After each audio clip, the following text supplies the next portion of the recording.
أعوذ بالله من الشيطان الرجيم بسم الله الرحمن الرحيم وإذ غدوت من أهلك تبرئ المؤمنين مقاعد للقتال والله سميع عليم یعنی اور یاد کرو جب صبح کے وقت تم اپنے دولت خانہ سے نکل کر مسلمانوں کو لڑائی کے مورچوں پر مقرر کر رہے تھے اور اللہ سننے والا جاننے والا ہے۔ وَإِذْ غَدَوْتَ مِنْ أَهْلِكَ اور یاد کرو اے حبیب جب صبح کے وقت تم اپنے دولت خانہ سے نکلے۔ یہاں سے غزوہ احد کا بیان ہو رہا ہے اور اس کے بعد غزوہ بدر کا تذکرہ ہے۔ یہاں رکوع کی ابتدا میں جنگ احد کا بیان ہے، جس کا مختصر واقعہ یہ ہے کہ جنگ بدر میں شکست کھانے سے کفار کو بڑا رنج ہوا تھا، اس لیے انہوں نے انتقام کے ارادے سے مسلمانوں سے جنگ کے لیے ایک بڑا بھاری لشکر تیار کر لیا۔ جب سرکار دو عالم نور مجسم صلی اللہ تبارک و تعالی علیہ وآلہ وسلم کو خبر ملی کہ لشکر کفار احد میں پہنچا ہوا ہے، تو آپ کریم صلی اللہ تعالی علیہ وآلہ وسلم نے صحابہ کرام رضی اللہ تعالی عنہم سے مشورہ فرمایا۔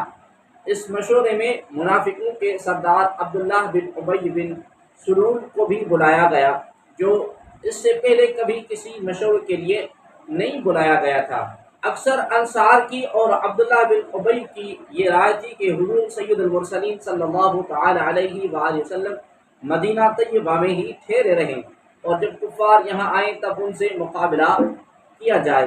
یہی سرکار دو عالم نور مجسم صلی اللہ علیہ وآلہ وسلم کی مرضی تھی، لیکن بعض صحابہ رضی اللہ تعالی عنہم اجمعین کی یہ رائے ہوئی کہ مدینہ طیبہ سے باہر نکل کر لڑنا چاہیے، اور اس پر انہوں نے اصرار کیا۔ سرور عالم نور مجسم صلی اللہ تعالی علیہ وآلہ وسلم اپنے دولت خدا میں تشریف لے گئے اور اسلحہ زیب تن فرما کر باہر تشریف لائے۔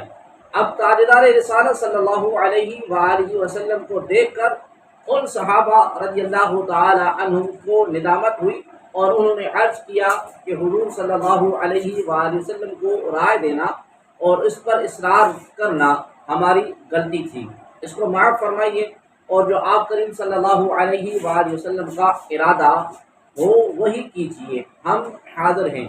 حضور عالم نور مجسم صلی اللہ تعالی علیہ وآلہ وسلم نے فرمایا کہ نبی کی شان کے لائق نہیں کہ ہتھیار پہن کر جنگ سے پہلے اتار دے۔ مشرکین 2-3 دن سے احد میں پہنچے ہوئے تھے۔ سلطان عرب صلی اللہ علیہ وآلہ وسلم جمعے کے روز نماز جمعہ کے بعد انصاری کی نماز جنازہ پڑھ کر روانہ ہوئے اور 15 شوال 3 ہجری برود اتوار احد میں پہنچے، اور پہاڑ کا ایک درہ جو لشکر اسلام کے پیچھے تھا اس طرف سے اندیشہ تھا کہ کسی وقت دشمن پشت پر سے آ کر حملہ کرے، اس لیے نبی اکرم نور مجسم صلی اللہ تعالی علیہ وآلہ وسلم نے حضرت عبداللہ بن جبیر رضی اللہ تعالی عنہ کو 50 تیر اندازوں کے ساتھ وہاں مقرر فرما دیا کہ اگر دشمن اس طرف سے حملہ آور ہوں تو تیروں کے ذریعے اس کا حملہ دفع کر دیا جائے، اور حکم دیا کہ کسی حال میں یہاں سے نہ ہٹنا اور اس جگہ کو نہ چھوڑنا، خواہ فتح ہو یا شکست ہو۔ عبداللہ بن ابی بن سلول منافق جس نے مدینہ طیبہ میں رہ کر جنگ کرنے کی رائے دی تھی، اپنی رائے کے خلاف کیے جانے کی وجہ سے برہم ہوا اور کہنے لگا کہ حضور انور صلی اللہ علیہ وآلہ وسلم نے نوعمر لڑکوں کا کہنا تو مانا اور میری بات کی پرواہ نہ کی۔ اس عبداللہ بن ابی بن سلول کے ساتھ 300 منافق تھے، ان سے اس نے کہا کہ جب دشمن لشکر اسلام کے مقابل آ جائے اس وقت بھاگ جانا، تاکہ لشکر اسلام میں اب تری پھیل جائے اور تمہیں دیکھ کر لوگ بھی بھاگ نکلے۔ مسلمانوں کے لشکر کی کل تعداد ان منافقین سمیت 1000 تھی اور مشرکین 3000 تھے۔ مقابلہ شروع ہوتے ہی عبداللہ بن ابی منافق اپنے 300 منافقوں کو لے کر بھاگ نکلا اور حضور سید المرسلین صلی اللہ علیہ وآلہ وسلم کے 700 صحابہ رضی اللہ تعالی عنہم آپ کریم صلی اللہ علیہ وآلہ وسلم کے ساتھ رہ گئے۔ اللہ تبارک و تعالی نے ان کو ثابت قدم رکھا یہاں تک کہ مشرکین کو شکست ہوئی۔ مسلمان مشرکوں کے پیچھے بھاگے تو پہاڑی درے پر موجود صحابہ رضی اللہ تعالی عنہم بھی بھاگتے ہوئے مشرکین کے پیچھے پڑ گئے، اور تاجدار رسالت صلی اللہ علیہ وآلہ وسلم نے جہاں قائم رہنے کے لیے فرمایا تھا وہاں قائم نہ رہے، تو اللہ تبارک و تعالی نے انہیں یہ دکھا دیا کہ بدر میں اللہ کریم جل جلالہ اور اس کے رسول صلی اللہ علیہ وآلہ وسلم کی فرما برداری کی برکت سے فتح ہوئی تھی۔ جب یہاں حضور انور صلی اللہ علیہ وآلہ وسلم کے حکم کے خلاف حکم کی مخالفت کا نتیجہ یہ ہوا کہ اللہ تعالیٰ نے مشرکین کے دلوں سے رعب اور ہیبت دور کر دی اور وہ پلٹ پڑے اور مسلمانوں کو نقصان اٹھانا پڑا۔ شہنشاہ مدینہ صلی اللہ علیہ وآلہ وسلم کے ساتھ ایک جماعت رہ گئی جس میں حضرت ابو بکر، حضرت علی، حضرت عباس، حضرت طلحہ، حضرت سعد رضی اللہ تعالی عنہم تھے۔ اس جنگ میں دندان اقدس شہید ہوئے اور چہرہ اقدس پر زخم آیا۔ اس کے متعلق یہ آیت کریمہ نازل ہوئی، اذ ہمت طائفتان منکم ان تفشلا واللہ ولیہما وعلی اللہ فلیتوکل المؤمنون۔ جب تم میں سے دو گروہوں نے ارادہ کیا کہ بزدلی دکھائیں اور اللہ ان کو سنبھالنے والا تھا، اور اللہ ہی پر مسلمانوں کو بھروسہ کرنا چاہیے۔ اذ ہمت طائفتان منکم ان تفشلا، جب تم میں سے دو گروہوں نے ارادہ کیا کہ بزدلی دکھائیں۔ یہ دونوں گروہ انصار میں سے تھے، ایک قبیلہ بنی سلمہ جس کا تعلق خزرج سے تھا، اور ایک بنی حارثہ جس کا تعلق اوس سے تھا۔ یہ دونوں لشکر کے بازو تھے۔ جب عبداللہ بن ابی بن سلول منافق بھاگا تو ان قبیلوں نے بھی واپسی کا ارادہ کیا، لیکن اللہ تبارک و تعالی نے کرم فرمایا اور انہیں اس سے محفوظ رکھا، اور یہ حضور عالم صلی اللہ علیہ وآلہ وسلم کے ساتھ ثابت قدم رہے۔ یہاں اس نعمت اور احسان کا ذکر فرمایا ہے۔ آیت کے آخر میں توکل کی عظمت کو بھی بیان فرمایا۔ توکل کا مفہوم یہ ہے کہ اپنا کام کسی کے سپرد کر کے اس پر اعتماد کرنا۔ اللہ تبارک و تعالیٰ پر توکل کرنے کا مطلب یہ ہے کہ اللہ تعالیٰ کے حقیقی کارساز ہونے کا یقین رکھتے ہوئے اپنے کام اس کے سپرد کر دینا۔ وَلَقَدْ نَصَرَكُمُ اللَّهُ بِبَدْرٍ وَأَنْتُمْ أَذِلَّةٌ فَاتَّقُوا اللَّهَ لَعَلَّكُمْ تَشْكُرُونَ، اور بے شک اللہ نے بدر میں تمہاری مدد کی جب تم بالکل بے سر و سامان تھے، تو اللہ تبارک و تعالیٰ سے ڈرتے رہو تاکہ تم شکر گزار بن جاؤ۔ وَلَقَدْ نَصَرَكُمُ اللَّهُ بِبَدْرٍ، اور بے شک اللہ نے بدر میں تمہاری مدد کی۔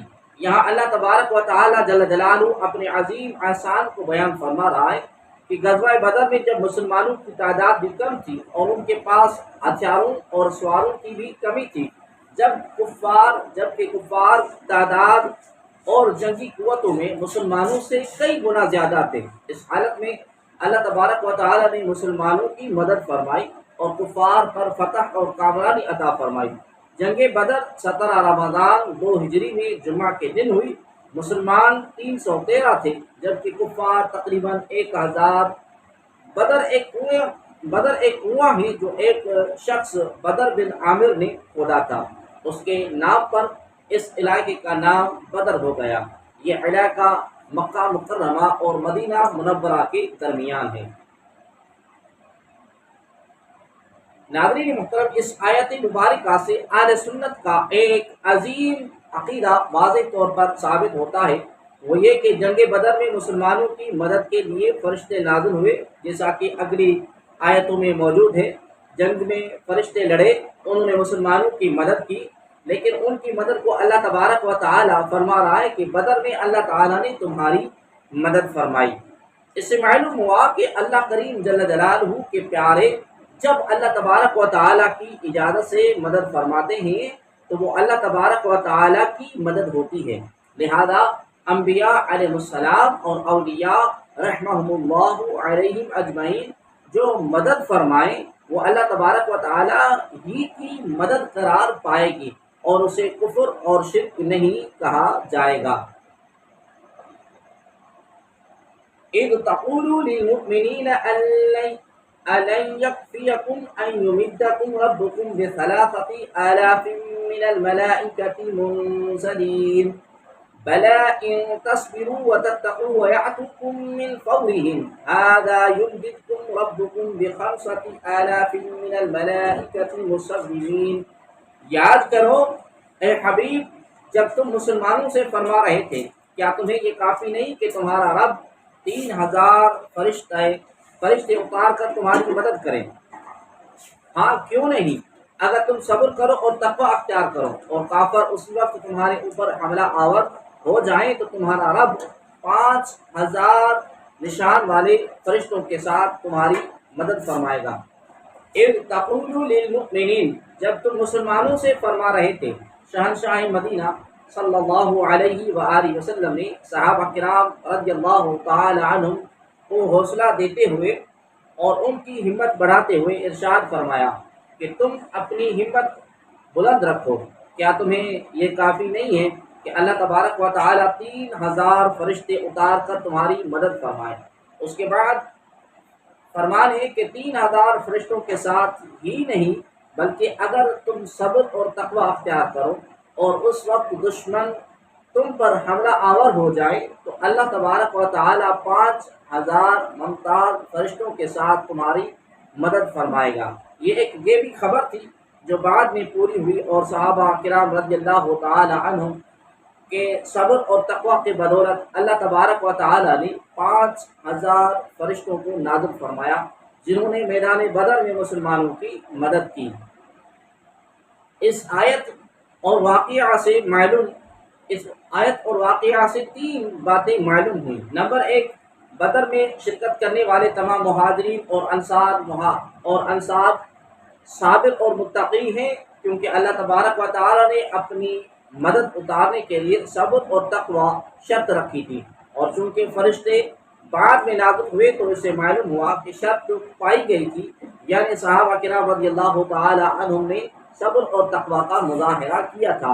لہذا صحابہ کرام رضی اللہ تعالی عنہم کے صبر اور تقوی پر قرآن گواہ ہے. اگر تو بدر میں تشریف لانے والے فرشتے دوسرے فرشتوں سے افضل ہیں کہ رب نے ان پر خاص نشان لگا دیے تھے جن سے دوسروں سے ممتاز ہو گئے، اور احادیث میں اس کی صراحت بھی موجود ہے کہ بدر میں اترنے والے فرشتے دوسرے فرشتوں سے افضل ہیں.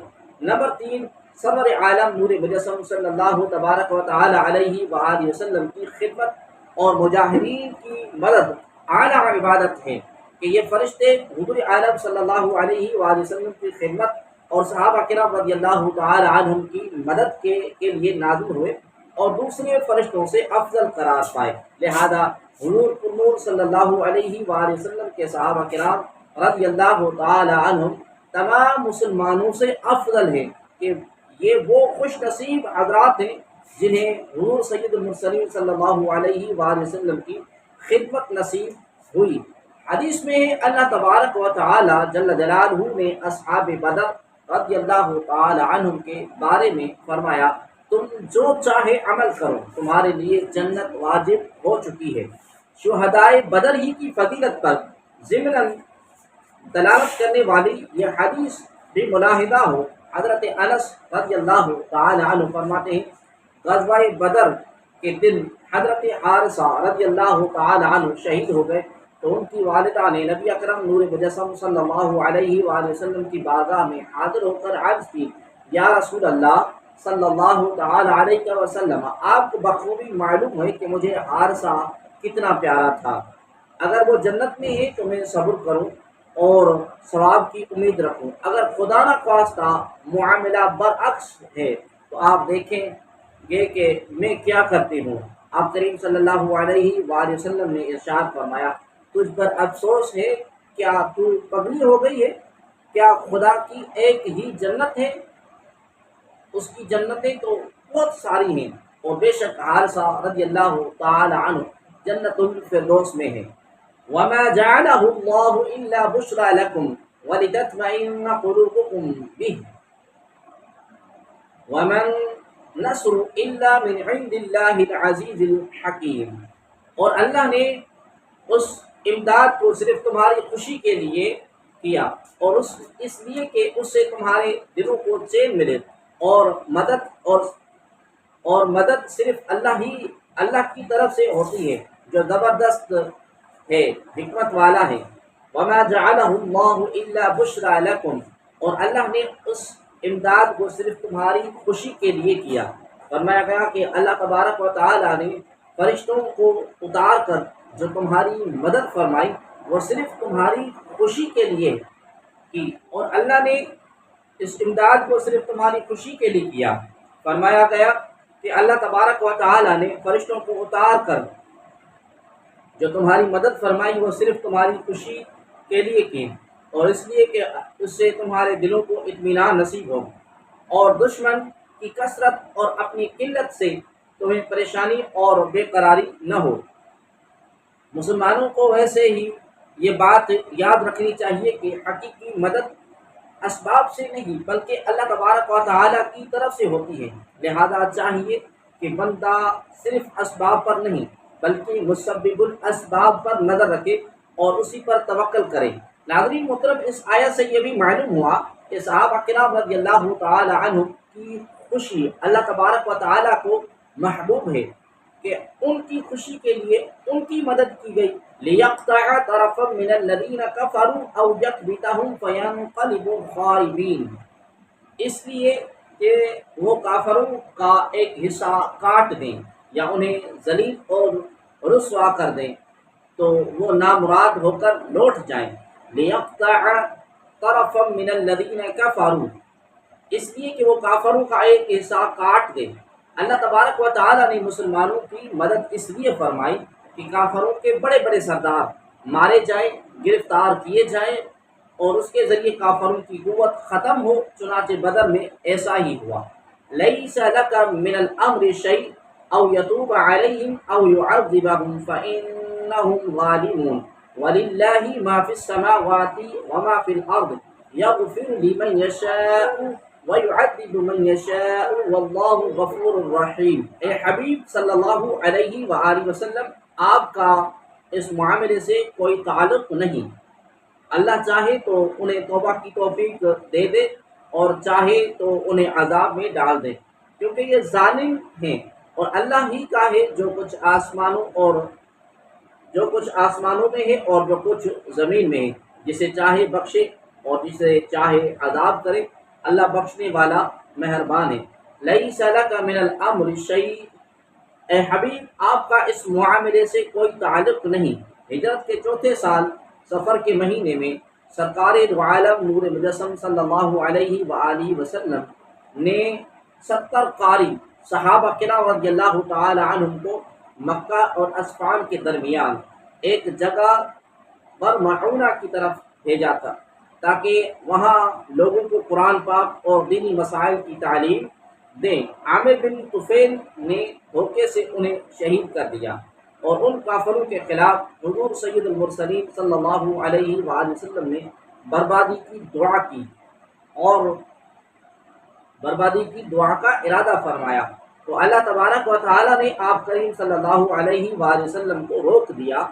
اس کے متعلق یہ آیت کریمہ نازل ہوئی اور فرما دیا گیا کہ آپ صلی اللہ علیہ وآلہ وسلم ان کے لیے دعا نہ کریں، ان کا معاملہ اللہ تبارک و تعالی پر چھوڑ دیں۔ اللہ تبارک و تعالی چاہے تو انہیں توبہ کی توفیق دے اور چاہے تو عذاب دے۔